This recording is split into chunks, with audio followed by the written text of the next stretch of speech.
Hello friends, welcome back to channel jobs files in Kannada. ಇವತ್ತಿನ ವಿಡಿಯೋದಲ್ಲಿ India post ಆಫೀಸಲ್ಲಿ ಇರುವಂತಹ GDS ಅಂದರೆ ಗ್ರಾಮೀಣ ಡಾಕ್ ಸೇವಕ ಹುದ್ದೆ ಬಗ್ಗೆ ಈ ವಿಡಿಯೋದಲ್ಲಿ ನಾನು ತಿಳಿಸ್ಕೊಡ್ತಾ ಹೋಗ್ತೀನಿ. ಅದಕ್ಕಿಂತ ಮೊದಲು ಯಾರೆಲ್ಲ ನನ್ನ ಚಾನಲ್ನ ಸಬ್ಸ್ಕ್ರೈಬ್ ಮಾಡ್ಕೊಳ್ಳಿಲ್ವೋ ಸಬ್ಸ್ಕ್ರೈಬ್ ಮಾಡ್ಕೊಳ್ಳಿ ಮತ್ತು ಪಕ್ಕದಲ್ಲಿರುವಂತಹ ಬೆಲ್ ಐಕಾನ್ ಏನಿದೆ ಅದರ ಮೇಲೆ ಕ್ಲಿಕ್ ಮಾಡಿ. ಇದರಿಂದ ನಾನು ಅಪ್ಡೇಟ್ ಮಾಡುವಂಥ ಜಾಬ್ನ ನೋಟಿಫಿಕೇಷನು ಮೊದಲು ನಿಮಗೆ ತಲುಪುತ್ತೆ ಅಂತ ಹೇಳ್ತಾ, ನೀವಿಲ್ಲಿ ನೋಡ್ಬೋದು, government of India, ministry of communication, ಗ್ರಾಮೀಣ ಡಾಕ್ ಸೇವಕ GDS ಆನ್ಲೈನ್ ಎಂಗೇಜ್ಮೆಂಟ್ ಶೆಡ್ಯೂಲ್ 1 ಜನವರಿ 2026.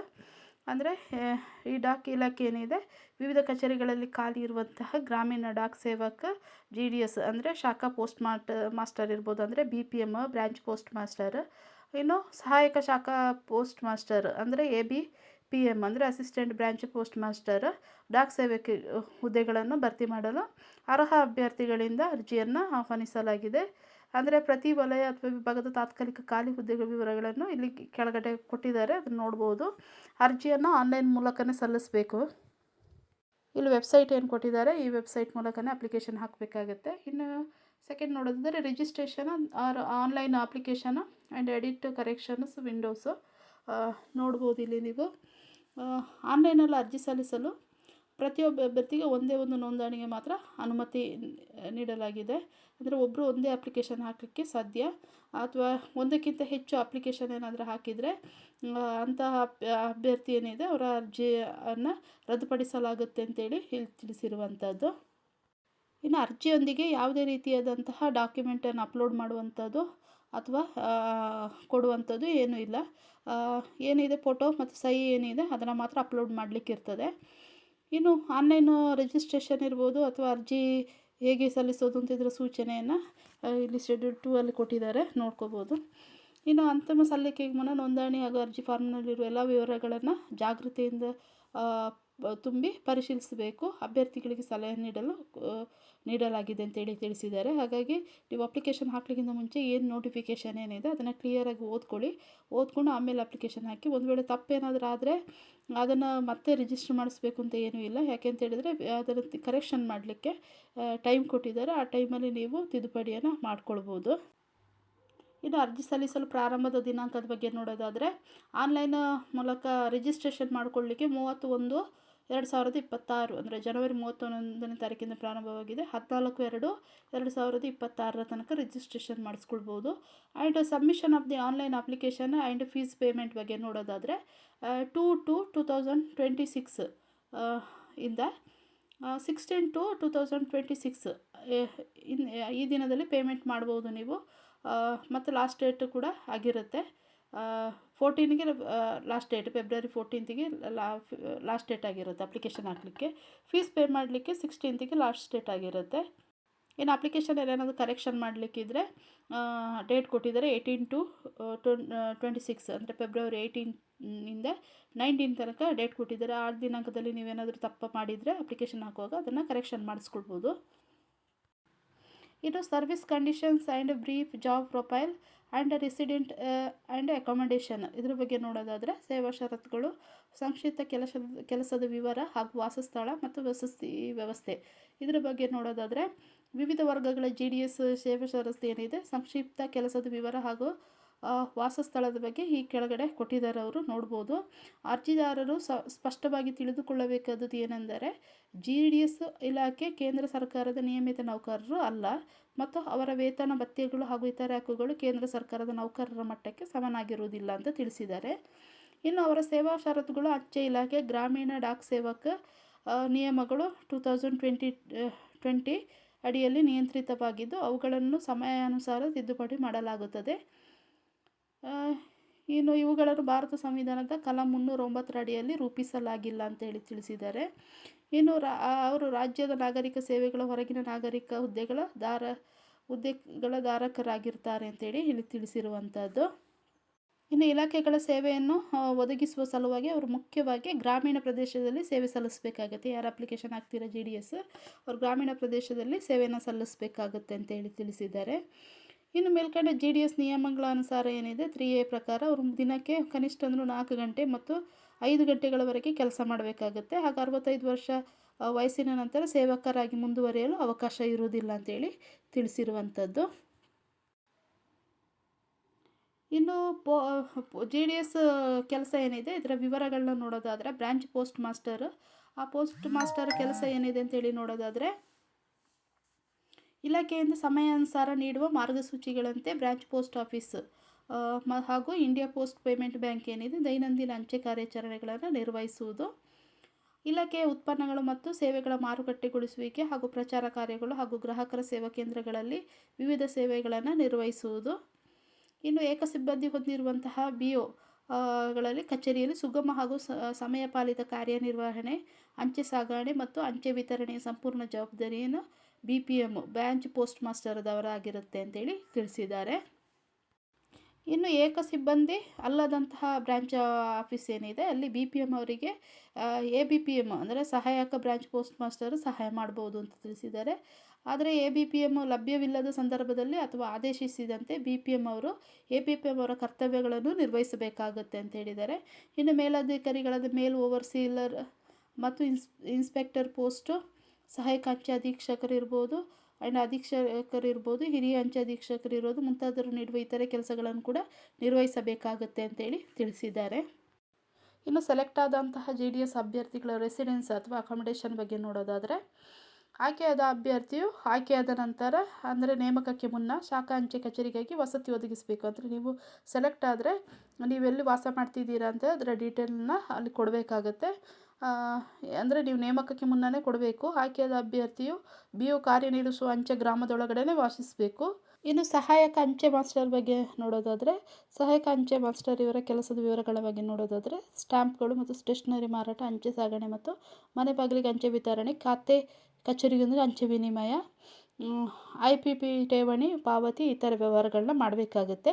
ಇನ್ನು ಇಲಾಖೆಯ ನಿಯಮಾನುಸಾರ BPMಗೆ ಅಂಚೆ ಕಚೇರಿಗಳಲ್ಲಿ ಸಹಾಯ ಮಾಡುವುದು. ಇನ್ನು ಇಲಾಖೆಯ ಉತ್ಪನ್ನಗಳು ಮತ್ತು ಸೇವೆಗಳ ಮಾರ್ಕೆಟಿಂಗ್ ಹಾಗೂ ಪ್ರಚಾರ, ಗ್ರಾಹಕರ ಸೇವಾ ಕೇಂದ್ರಗಳಲ್ಲಿ ವಿವಿಧ ಸೇವೆಗಳ ಕಾರ್ಯಾಚರಣೆ ಮಾಡಬೇಕಾಗುತ್ತೆ. ಇನ್ನು BPM ಲಭ್ಯವಿಲ್ಲದ ಸಂದರ್ಭದಲ್ಲಿ ಅಥವಾ ಆದೇಶ ಬಂದಾಗ ತನ್ನ ನಿಯಮಿತ ಕರ್ತವ್ಯಗಳ ಜೊತೆಗೆ BPMನ ಸಂಯುಕ್ತ ಕಾರ್ಯಗಳನ್ನು ಕೂಡ ನಿರ್ವಹಿಸಬೇಕಾಗುತ್ತೆ.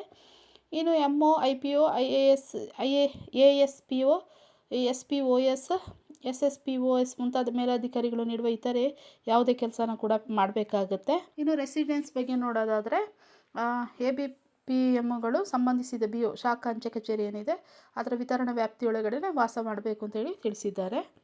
ಇನ್ನು ಡಾಕ್ ಸೇವಕ ಅವರ ಸೇವೆ ಬಗ್ಗೆ ನೋಡೋದಾದರೆ, ಡಾಕ್ ಸೇವಕರನ್ನು ಇಲಾಖಾ ಕಚೇರಿ ಏನಿದೆ ಅಲ್ಲಿ ಇನ್ನು ಸಬ್ ಪೋಸ್ಟ್ ಆಫೀಸ್ ಇರ್ಬೋದು, ಹೆಡ್ ಪೋಸ್ಟ್ ಆಫೀಸ್ ಇರ್ಬೋದು, ಇನ್ನು ರೈಲ್ವೆ ಮೇಲ್ ಸರ್ವಿಸ್ ಕಚೇರಿಗಳನ್ನೇ ನೇಮಕ ಮಾಡಬೇಕಾಗುತ್ತೆ. ಅವ್ರ ಕೆಲಸದ ವಿವರಗಳನ್ನು ನೋಡೋದಾದರೆ, ಸ್ಟ್ಯಾಂಪ್ಗಳಿರ್ಬೋದು, ಸ್ಟೇಷನರಿ ಮಾರಾಟ, ಮನೆ ಬಾಗಿಲಿಗೆ ಅಂಚೆ ಸಾಗಣೆ ಮಾಡಬೇಕು ಮತ್ತು ವಿತರಣೆ ಮಾಡಬೇಕು, BPB ಠೇವಣಿ ಏನಿದೆ ಮತ್ತು ಪಾವತಿ ಇತರ ವ್ಯವಹಾರಗಳು ಮತ್ತು ಪೋಸ್ಟ್ ಮಾಸ್ಟರು ಉಪ ಪೋಸ್ಟ್ ಮಾಸ್ಟರ್ ನೀಡುವ ಇತರ ಕೆಲಸಗಳನ್ನು ಕೂಡ ಮಾಡಬೇಕಾಗುತ್ತೆ. ಇನ್ನು ಡಾಕ್ ಸೇವಕರು ರೈಲ್ವೆ ಮೇಲ್ ಸರ್ವಿಸ್ ಅಂದರೆ ವಿಂಗಡಣೆ ಕಚೇರಿಗಳಿಗೆ ಕೆಲಸ ಮಾಡಬೇಕಾಗ್ಬೋದು. ಇನ್ನು ಅಂಚೆ ಕಚೇರಿಗಳಲ್ಲಿರುವ ಡಾಕ್ ಸೇವಕರು ಅಂಚೆ ಚೀಲಗಳ ಸ್ವೀಕಾರ, ರವಾನೆ, ಚೀಲಗಳ ವರ್ಗಾವಣೆ, ಟ್ರಾನ್ಸ್ಫರ್ಮೆಂಟ್ ಮುಂತಾದ ಕೆಲಸಗಳನ್ನು ನಿರ್ವಹಿಸಬೇಕು. ಇನ್ನು ಇಲಾಖಾ ಅಂಚೆ ಕಚೇರಿಗಳ ಸುಗಮ ಕಾರ್ಯಾಚರಣೆಗೆ ಪೋಸ್ಟ್ ಮಾಸ್ಟರು ಉಪ ಪೋಸ್ಟ್ ಮಾಸ್ಟರ್ ಅವರಿಗೆ ಸಹಾಯ ಮಾಡಬೇಕು. ಇನ್ನು ಮಾರ್ಕೆಟಿಂಗ್, ವ್ಯವಹಾರ ಸಂಗ್ರಹಣೆ ಅಥವಾ ನೀಡಲಾದ ಇತರ ಯಾವುದೇ ಕೆಲಸಗಳನ್ನು ನಿರ್ವಹಿಸಬೇಕಾಗುತ್ತೆ. ಇನ್ನು ವಾಸಸ್ಥಳ, ಡಾಕ್ ಸೇವಕರು ಸಂಬಂಧಿಸಿದಂಥ ಅಂಚೆ ಕಚೇರಿ HO ಏನಿದೆ SO ಇದ್ರ ವಿತರಣೆ ವ್ಯಾಪ್ತಿ ಒಳಗಡೆ ವಾಸಿಸಬೇಕು. ಇನ್ನು ವೇತನ ಮತ್ತು ಭತ್ಯೆಗಳ ಬಗ್ಗೆ ನೋಡೋದಾದರೆ, GDS ಅಭ್ಯರ್ಥಿಗಳಿಗೆ ಟೈಮ್ ರಿಲೇಟ್ಮೆಂಟ್ ಕಂಟಿನ್ಯೂಟಿ ಅಲಯನ್ಸ್ TRECA ರೂಪದಲ್ಲಿ ವೇತನ ನೀಡಲಾಗುತ್ತೆ. GDS ನಿಯಮಗಳ ಪ್ರಕಾರ ವಾರ್ಷಿಕ 3% ಹೆಚ್ಚಳ ದೊರೆಯುತ್ತೆ. ಇನ್ನು ಡಿಯರ್ನೆಸ್ ಅಲವೆನ್ಸ್ ಕೂಡ ಅನ್ವಯವಾಗುತ್ತೆ. ಇನ್ನು ಮೂಲ ವೇತನಕ್ಕೆ ಅನ್ವಯವಾಗಿ GDS ಕಂಪೈಲರ್ ಹಾಗೂ ಸೇವೆ ಮುಗಿದ ಮೇಲೆ ಗ್ರ್ಯಾಚ್ಯುಯಿಟಿ ಹಾಗೂ ಸೇವಾ ನಿವೃತ್ತಿ ಭತ್ಯೆಗಳಿಗೂ ಕೂಡ ಅರ್ಹರಾಗಿರುತ್ತಾರೆ. ಇದರ ಬಗ್ಗೆ ಡೀಟೇಲ್ ಆಗಿ ಅವರ ವೆಬ್ಸೈಟ್ ಏನಿದೆ ಅಲ್ಲಿ ಕೊಟ್ಟಿದ್ದಾರೆ, ಅದನ್ನು ನೀವು ಚೆಕ್ ಮಾಡ್ಕೊಳ್ಬೋದು. ಇನ್ನು ಸ್ಯಾಲ್ರಿ ಬಗ್ಗೆ ನೋಡೋದಾದರೆ, BPM ಅವ್ರಿಗೆ ನೋಡ್ಬೋದು 12,000ಇಂದ 29,380 ರೂಪೀಸ್ ತನಕ ಸ್ಯಾಲ್ರಿ ಬರುತ್ತೆ. ಇನ್ನು ಅಸಿಸ್ಟೆಂಟ್ ಬ್ರಾಂಚ್ ಪೋಸ್ಟ್ ಮಾಸ್ಟರ್ ಮತ್ತು ಡಾಕ್ ಸೇವಕ ಏನಿದೆ ಅವರಿಗೆ 10,000ಇಂದ ಪ್ರಾರಂಭವಾಗಿ 24,470 ತನಕ ಸ್ಯಾಲ್ರಿ ಬರುತ್ತೆ. ಇನ್ನು ಎಲಿಜಿಬಿಲಿಟಿ ನೋಡೋದಾದರೆ, ಅರ್ಹತಾ ಮಾನದಂಡಗಳು GDS ಹುದ್ದೆಗಳಿಗೆ ವಯೋಮಿತಿ ನೋಡಿದರೆ ಕನಿಷ್ಠ ಅಂದರೆ ಏಜ್ ಲಿಮಿಟ್ 18 ಇಯರ್ಸ್ ಕಂಪ್ಲೀಟ್ ಆಗಿರಬೇಕು ಮತ್ತು ಗರಿಷ್ಠ ಅಂದರೆ 40 ವರ್ಷದ ಒಳಗಡೆ ಇರಬೇಕು. ಇನ್ನು ಗರಿಷ್ಠ ವಯೋಮಿತಿಯಲ್ಲಿ ವಯಸ್ಸಿನ ಸಡಿಲಿಕೆ ಕೊಟ್ಟಿದ್ದಾರೆ, ನೋಡ್ಬೋದು ನೀವಿಲ್ಲಿ. SC/ST ಅವರಿಗೆ 5 ಇಯರ್ಸ್ ತನಕ ಇದೆ. ಇನ್ನು OBC ಅವರಿಗೆ 3 ಇಯರ್ಸ್ ಇದೆ. ಇನ್ನು EWS ಅವರಿಗೆ ಯಾವುದೇ ರೀತಿಯಾದಂಥ ಸಡಿಲಿಕೆ ಇಲ್ಲ. ಇನ್ನು ಅಂಗವಿಕಲರಿಗೂ ಕೂಡ 10 ವರ್ಷ ಇದೆ. ಇನ್ನು ಎಜುಕೇಷನ್ ಕ್ವಾಲಿಫಿಕೇಷನ್ ಬಗ್ಗೆ ನೋಡೋದಾದರೆ GDS ನೇಮಕಾತಿಗೆ ಅಗತ್ಯ ಇರುವಂಥ ಶೈಕ್ಷಣಿಕ ಅರ್ಹತೆ ಅಂದರೆ ಭಾರತ ಸರ್ಕಾರ ಇರ್ಬೋದು, ರಾಜ್ಯ ಸರ್ಕಾರ ಇರ್ಬೋದು ಅಥವಾ ಕೇಂದ್ರಾಡಳಿತ ಪ್ರದೇಶ ಏನಿದೆ ಇಲ್ಲಿ ಯಾವುದೇ ಮಾನ್ಯತೆ ಪಡೆದಿರುವಂಥ ಶಿಕ್ಷಣ ಮಂಡಳಿಯಿಂದ ನಡೆಸಲ್ಪಡುವಂಥ 10ನೇ ತರಗತಿಯ ಉತ್ತೀರ್ಣ ಪ್ರಮಾಣಪತ್ರ ಇರಬೇಕು. ಗಣಿತ ಮತ್ತು ಇಂಗ್ಲೀಷ್ ವಿಷಯದಲ್ಲಿ ಉತ್ತೀರ್ಣ ಅಂಕಗಳೊಂದಿಗೆ ಇರಬೇಕು. ಇನ್ನು ಅಭ್ಯರ್ಥಿಯು ಕನಿಷ್ಠ ಅಂದರೆ 10ನೇ ತರಗತಿವರೆಗೆ ಸ್ಥಳೀಯ ಭಾಷೆಯನ್ನು ಮಾನ್ಯತೆ ಪಡೆದಿರುವ ಮಂಡಳಿಯಿಂದ ಅಧ್ಯಯನ ಮಾಡಿರಬೇಕು. ಹುದ್ದೆವಾರು ಸ್ಥಳೀಯ ಭಾಷೆಯ ವಿವರಗಳನ್ನು ಇಲ್ಲಿ ಅನೆಕ್ಷರ್ 3 ಕೊಟ್ಟಿದ್ದಾರೆ, ಚೆಕ್ ಮಾಡ್ಕೊಳ್ಬೋದು. ಇನ್ನು ಅದರ್ ಕ್ವಾಲಿಫಿಕೇಷನ್ ಬಗ್ಗೆ ನೋಡೋದಾದರೆ ನಾಲೆಜ್ ಆಫ್ ಕಂಪ್ಯೂಟರ್ ಬಗ್ಗೆ ಜ್ಞಾನವನ್ನು ಹೊಂದಿರಬೇಕು. ನಾಲೆಜ್ ಆಫ್ ಸೈಕ್ಲಿಂಗ್ ಅಂದರೆ ಸೈಕಲ್ ಓಡಿಸುವುದು ಬಗ್ಗೆ ಜ್ಞಾನ ತಿಳಿದಿರಬೇಕು. ಇನ್ನು ಸಮರ್ಪಕ ಜೀವನೋಪಾಯದ ವ್ಯವಸ್ಥೆ ಮಾಡಿಕೊಂಡಿರಬೇಕು. ಇನ್ನು ಇಲ್ಲಿ ರಿಸರ್ವೇಷನ್ ಬಗ್ಗೆ ಕೊಟ್ಟಿದ್ದಾರೆ. SC/ST, OBC, PWD, EWS ಅಭ್ಯರ್ಥಿ ವರ್ಗದವರಿಗೆ ಮೀಸಲಾತಿ ಸೌಲಭ್ಯವನ್ನು ಪಡೆಯಲು ಬಯಸುವ ಅಭ್ಯರ್ಥಿಗಳು ಈ ಅಧಿಸೂಚನೆ ನೀಡಲಾಗಿರುವಂತಹ ಅರ್ಹತಾ ನಿಯಮಗಳ ಪ್ರಕಾರ ತಾವು ಮೀಸಲಾತಿಗೆ ಅರ್ಹರಾಗಿರುವುದನ್ನು ಖಚಿತಪಡಿಸಿಕೊಳ್ಳಬೇಕು. ಜೊತೆಗೆ ತಮ್ಮ ಅರ್ಜಿಗೆ ಬೆಂಬಲವಾಗಿ ನಿಗದಿತ ಮಾದರಿಯ ಮಾನ್ಯ ಪ್ರಮಾಣ ಪತ್ರವನ್ನು ಹೊಂದಿರಬೇಕು, ಅಂದರೆ ನಿಮ್ಮದು ಕ್ಯಾಸ್ಟ್ ಸರ್ಟಿಫಿಕೇಟನ್ನು ಹೊಂದಿರಬೇಕು. ಇಲ್ಲಿ ಇದರ ಬಗ್ಗೆ ಡೀಟೇಲಾಗಿ ಕೊಟ್ಟಿದ್ದಾರೆ, ನಾನೇನು ಇದನ್ನು ಎಕ್ಸ್ಪ್ಲೈನ್ ಮಾಡಲಿಕ್ಕೆ ಹೋಗೋದಿಲ್ಲ. ನಿಮಗೆ ಡೀಟೇಲಾಗಿ ಬೇಕಾದರೆ ಪಾಸ್ ಮಾಡಿ ಓದ್ಕೊಳ್ಳಿ. ಇನ್ನು ಅಪ್ಲಿಕೇಶನ್ ಹಾಕಲಿಕ್ಕಿಂತ ಮುಂಚೆ ನೋಟಿಫಿಕೇಷನನ್ನು ನೀಟಾಗಿ ಓದ್ಕೊಂಡು ಆಮೇಲೆ ಅಪ್ಲಿಕೇಶನನ್ನು ಹಾಕಿ. ಅರ್ಜಿ ಸಲ್ಲಿಸೋದು ಹೇಗೆ ಅಂತೇಳಿ ನೋಡೋದಾದರೆ ಅರ್ಜಿಗಳನ್ನು ಅವರ ವೆಬ್ಸೈಟ್ ಏನಿದ್ದಾರೆ ಇಲ್ಲಿ ಕೊಟ್ಟಿದ್ದಾರೆ, ಅದನ್ನು ನಾನು ಡಿಸ್ಕ್ರಿಪ್ಷನಲ್ಲಿ ಕೊಡ್ತೀನಿ. ಅದರ ಮೂಲಕ ಅಪ್ಲಿಕೇಶನನ್ನು ಹಾಕ್ಬೋದು. ನೀವು ಜಾಲತಾಣದ ಮೂಲಕ ಮಾತ್ರ ಕೇವಲ ಆನ್ಲೈನ್ ಮೋಡಲ್ಲಿ ಮಾತ್ರ ಅಪ್ಲಿಕೇಶನನ್ನು ಹಾಕಬೇಕು. ಬೇರೆ ಯಾವುದೇ ರೀತಿಯಾದಂಥ ಸಲ್ಲಿಸಿದ ಅರ್ಜಿಯನ್ನು ಸ್ವೀಕರಿಸಲಾಗುವುದಿಲ್ಲ ಅಂತೇಳಿ ತಿಳಿಸಿದ್ದಾರೆ. ಇನ್ನು ಸೆಲೆಕ್ಷನ್ ಕ್ರೈಟೀರಿಯಾ ಬಗ್ಗೆ ನೋಡೋದಾದರೆ ಆಯ್ಕೆಯ ಮಾನದಂಡಗಳು ಅಭ್ಯರ್ಥಿಗಳು ಸಿಸ್ಟಮ್ ಮೂಲಕ ಸಿದ್ಧಪಡಿಸಿದ ಮೆರಿಟ್ ಪಟ್ಟಿ ಆಧಾರದ ಮೇಲೆ ಆಯ್ಕೆ ಮಾಡಿಕೊಳ್ಳಲಾಗುತ್ತೆ ಅಂತ ತಿಳಿಸಿದ್ದಾರೆ. 10ನೇ ತರಗತಿಯಲ್ಲಿ ಪಡೆದ ಅಂಕಗಳನ್ನು 4 ದಶಮಾಂಶ ನಿಖರತೆಯೊಂದಿಗೆ ಪರಿಗಣಿಸಿ ಮೆರಿಟ್ ಪಟ್ಟಿ ಸಿದ್ಧಪಡಿಸಲಾಗುತ್ತೆ. ಗ್ರೇಡ್ಗಳನ್ನು ಅಂಕಗಳಿಗೆ ಪರಿವರ್ತಿಸುವ ವಿಧಾನ ಇಲ್ಲಿ ಕೊಟ್ಟಿದ್ದಾರೆ, ನೀವು ಚೆಕ್ ಮಾಡ್ಕೊಳ್ಳಿ. ಇಲ್ಲೇನು ನಾನು ಡೀಟೇಲಾಗಿ ಹೇಳಲಿಕ್ಕೆ ಹೋಗೋದಿಲ್ಲ, ನೀವು ಅದನ್ನು ಪಾಸ್ ಮಾಡಿ ಚೆಕ್ ಮಾಡ್ಕೊಳ್ಳಿ. ಇನ್ನು ಆಯ್ಕೆ ಬಗ್ಗೆ ಮಾಹಿತಿ, ಇನ್ನು ಫಿಸಿಕಲ್ ವೆರಿಫಿಕೇಷನ್ ಏನಿದೆ ಮತ್ತು ಡಾಕ್ಯುಮೆಂಟೇಷನ್ ಇದರ ಬಗ್ಗೆ ಇಲ್ಲಿ ಕೊಟ್ಟಿದ್ದಾರೆ. ಆಯ್ಕೆಯಾದ ಅಭ್ಯರ್ಥಿಗಳ ಪಟ್ಟಿಯನ್ನು GDS ಆನ್ಲೈನ್ ಪೋರ್ಟಲ್ಲಿ ಬಿಡುಗಡೆ ಮಾಡಲಾಗುತ್ತೆ. ಅಭ್ಯರ್ಥಿಗಳು SMS ಅಥವಾ ಇಮೇಲ್ ಮೂಲಕ ಮಾಹಿತಿ ನೀಡಲಾಗುವುದು. ಆದರೆ ತಾಂತ್ರಿಕ ಕಾರಣಗಳಿಂದ ಸಂದೇಶ ತಲುಪದಿದ್ದಲ್ಲಿ ಇಲಾಖೆಯ ಜವಾಬ್ದಾರರಲ್ಲ ಅಂತ ಹೇಳಿದ್ದಾರೆ. ಆದ್ದರಿಂದ ಅಭ್ಯರ್ಥಿಗಳು ನಿಯಮಿತವಾಗಿ ವೆಬ್ಸೈಟನ್ನು ಪರೀಕ್ಷಿಸುತ್ತಿರಬೇಕು, ಅಂದರೆ ನೀವು ಕಂಟಿನ್ಯೂಸ್ ಆಗಿ ಡೈಲಿ ಅವರ ವೆಬ್ಸೈಟ್ ಏನಿದೆ ಅದನ್ನು ಚೆಕ್ ಮಾಡ್ತಾ ಇರಬೇಕಾಗುತ್ತೆ. ಇನ್ನು ಡಾಕ್ಯುಮೆಂಟ್ ವೆರಿಫಿಕೇಷನ್ ಶಾರ್ಟ್ ಲಿಸ್ಟ್ ಆದಂತಹ ಅಭ್ಯರ್ಥಿಗಳೇನಿದ್ದಾರೆ ಅವರು 15 ದಿನದ ಒಳಗಡೆ ನಿಗದಿತ ವಿಭಾಗೀಯ ಮುಖ್ಯಸ್ಥರ ಕಚೇರಿಗೆ ಫಿಸಿಕಲ್ ಆಗಿ ಪರಿಶೀಲನೆಗೆ ಹಾಜರಾಗಬೇಕು ಅಂತ ತಿಳಿಸಿದ್ದಾರೆ. ತಪ್ಪಿದಲ್ಲಿ ಅವರ ಉಮೇದುದಾರಿಕೆಯನ್ನು ರದ್ದುಗೊಳಿಸಲಾಗುತ್ತೆ ಅಂತೇಳಿ ತಿಳಿಸಿರುವಂಥದ್ದು. ಅಗತ್ಯವಿರುವಂತಹ ದಾಖಲೆಗಳೇನು ಮೂಲ ದಾಖಲೆಗಳು ಮತ್ತು 2 ಸೆಟ್ ನಕಲು ಪ್ರತಿಗಳನ್ನು, ಅಂಕಪಟ್ಟಿಗಳು, ಗುರುತಿನ ಚೀಟಿ ಮತ್ತು ಜಾತಿ ಪ್ರಮಾಣಪತ್ರ, ಅಂಗವಿಕಲತೆ ಬಗ್ಗೆ ಪ್ರಮಾಣಪತ್ರ, ಇನ್ನು EWS ಪ್ರಮಾಣಪತ್ರ ನಿಮಗೇನಾದರೂ ಅನ್ವಯಿಸಿದರೆ ಮಾತ್ರ, ಮತ್ತು ಜನ್ಮ ದಿನಾಂಕದ ಪುರಾವೆ ಇದರ ಬಗ್ಗೆ ಸರ್ಕಾರಿ ವೈದ್ಯರೊಂದಿಗೆ ಪಡೆದ ವೈದ್ಯಕೀಯ ಪ್ರಮಾಣಪತ್ರ ಇದಿಷ್ಟನ್ನು ನೀವು ಕಡ್ಡಾಯವಾಗಿ ಆಯ್ಕೆ ಸಮಯದಲ್ಲಿ ವೆರಿಫಿಕೇಷನ್ಗೆ ತೊಗೊಂಡು ಹೋಗಬೇಕಾಗುತ್ತೆ. ಇನ್ನು ದಾಖಲೆಗಳು ಸರಿಯಾಗಿ ಹೊಂದಾಣಿಕೆ ಆಗದೇ ಇದ್ದಲ್ಲಿ ತಕ್ಷಣವೇ ಸಿಸ್ಟಮ್ ಮೂಲಕ ಜನರೇಟ್ ಆದ ತಾತ್ಕಾಲಿಕ ಉದ್ಯೋಗದ ಆಫರನ್ನು ನೀಡಲಾಗುವುದು. ಮುಂದಿನ ಹಂತಗಳ ಬಗ್ಗೆ ಇಲ್ಲಿ ಕೊಟ್ಟಿದ್ದಾರೆ. ಇಂಪಾರ್ಟೆಂಟ್ ಸೂಚನೆಗಳನ್ನು ಇಲ್ಲಿ ಕೊಟ್ಟಿದ್ದಾರೆ. ಯಾವುದೇ ಕಾರಣ ನೀಡದೆ ಅಥವಾ ಪ್ರಕ್ರಿಯೆಯನ್ನು ಸಂಪೂರ್ಣವಾಗಿ ನಿಲ್ಲಿಸದೆ ಹುದ್ದೆಗಳ ಆಯ್ಕೆಯನ್ನು ಬದಲಾಯಿಸುವ ಅಥವಾ ಅಧಿಸೂಚನೆಯನ್ನು ರದ್ದುಗೊಳಿಸುವ ಹಕ್ಕನ್ನು ಇಲಾಖೆಯು ಕಾಯ್ದಿರಿಸಿದೆ. ಇಮೇಲ್ ಅಥವಾ SMS ತಲುಪದಿದ್ದಲ್ಲಿ ಇಲಾಖೆ ಜವಾಬ್ದಾರರಲ್ಲ. ಅಭ್ಯರ್ಥಿಗಳು ನಿಯಮಿತವಾಗಿ ಅಧಿಕೃತ ವೆಬ್ಸೈಟನ್ನು ಪರೀಕ್ಷಿಸುತ್ತಿರಬೇಕು. ಇನ್ನು ಇಲಾಖೆಯ ಅಭ್ಯರ್ಥಿಗಳಿಗೆ ಯಾವುದೇ ಫೋನ್ ಕರೆಗಳನ್ನು ಮಾಡುವುದಿಲ್ಲ. ಅಪರಿಚಿತ ಕರೆಗಳಿಂದ ಜಾಗೃತರಾಗಿರಿ ಮತ್ತು ನಿಮ್ಮ ವೈಯಕ್ತಿಕ ವಿವರಗಳನ್ನು ಹಂಚಿಕೊಳ್ಬೇಡಿ ಅಂತೇಳಿ ತಿಳಿಸಿದ್ದಾರೆ. ಅಭ್ಯರ್ಥಿಗಳು ತಮ್ಮ ರಿಜಿಸ್ಟ್ರೇಷನ್ ನಂಬರ್ ಮತ್ತು ಪಾಸ್ವರ್ಡ್ ಬಳಸಿ ವೆಬ್ಸೈಟ್ನಲ್ಲಿ ತಮ್ಮ ಅರ್ಜಿಯ ಸ್ಥಿತಿಯನ್ನು ಪರಿಶೀಲಿಸಬಹುದು. ಯಾವುದೇ ವಿಚಾರಣೆ ಇದ್ದಲ್ಲಿ ವೆಬ್ಸೈಟ್ ಏನಿದೆ ಅಲ್ಲಿ ನೀಡಲಾದಂಥ ಆಯಾ ವಿಭಾಗದ ಹೆಲ್ಪ್ ಡೆಸ್ಕ್ ಸಂಖ್ಯೆ ಏನಿದೆ ಅದನ್ನು ಮಾತ್ರ ಸಂಪರ್ಕಿಸಬೇಕು ಅಂತ ಹೇಳಿದ್ದಾರೆ. ಇನ್ನು ಅರ್ಜಿ ಸಲ್ಲಿಕೆಯ ನಂತರ ತಿದ್ದುಪಡಿಗಾಗಿ 2 ದಿನಗಳ ಕಾಲಾವಕಾಶವನ್ನು ನೀಡಲಾಗುತ್ತೆ. ಇದರಲ್ಲಿ ಹೆಸರು, ಅಂಕಗಳು ಅಥವಾ ಆಯ್ಕೆಗಳನ್ನು ತಿದ್ದಬಹುದು, ಆದರೆ ಮೊಬೈಲ್ ಸಂಖ್ಯೆ ಮತ್ತು ಇಮೇಲ್ ಐಡಿಯನ್ನು ಬದಲಾಯಿಸಲು ಸಾಧ್ಯವಿಲ್ಲ ಅಂತ ಹೇಳಿದ್ದಾರೆ. ಇನ್ನು ತಿದ್ದುಪಡಿ ಪ್ರಕ್ರಿಯೆಯನ್ನು ಆರಂಭಿಸಿ ಇದನ್ನು ಪೂರ್ಣಗೊಳಿಸಿ ಸಬ್ಮಿಟ್ ಮಾಡದಿದ್ದರೆ ಅಂತಹ ಬದಲಾವಣೆಗಳನ್ನು ಪರಿಗಣಿಸಲಾಗುವುದಿಲ್ಲ. ಹಳೆಯ ಅರ್ಜಿಯ ವಿವರಗಳೇ ಅಂತಿಮವಾಗಿರುತ್ತೆ ಅಂತೇಳಿ ತಿಳಿಸಿದ್ದಾರೆ. ಅರ್ಜಿ ಸಲ್ಲಿಸುವ ಮೊದಲು ಆ ಸೂಚನೆಗಳನ್ನು ಎಚ್ಚರಿಕೆಯಿಂದ ಓದಿ, ವಿವಾದಗಳಿದ್ದಲ್ಲಿ ಇಂಗ್ಲೀಷ್ ಆವೃತ್ತಿಯನ್ನೇ ನೋಡ್ಕೋಬೇಕಾಗತ್ತೆ. ಇಂಗ್ಲೀಷ್ ಆವೃತ್ತಿಯಲ್ಲಿರುವಂಥ ನೋಟಿಫಿಕೇಷನ್ ಏನಿದೆ ಇದನ್ನು ತೊಗೊಂಡು ನೀವು ಅಪ್ಲಿಕೇಶನನ್ನು ಹಾಕಬೇಕಾಗತ್ತೆ. ಇನ್ನು ಈ ಹಿಂದೆ ಸರ್ಕಾರಿ ಸೇವೆಯಿಂದ ವಜಾಗೊಂಡವರು ಅಥವಾ ದಂಡನೆಗೊಳಗಾದವರು ಈ ಹುದ್ದೆಗೆ ಅರ್ಜಿ ಸಲ್ಲಿಸಲು ಅರ್ಹರಲ್ಲ ಅಂತ ಹೇಳಿದ್ದಾರೆ. ಇನ್ನು ಮಾಹಿತಿಯನ್ನು ಮುಚ್ಚಿಟ್ಟರೆ ಕಾನೂನು ರೀತಿ ಕ್ರಮವನ್ನು ಕೈಗೊಳ್ಳಲಾಗುವುದು ಅಂತೇಳಿ ತಿಳಿಸಿರುವಂಥದ್ದು.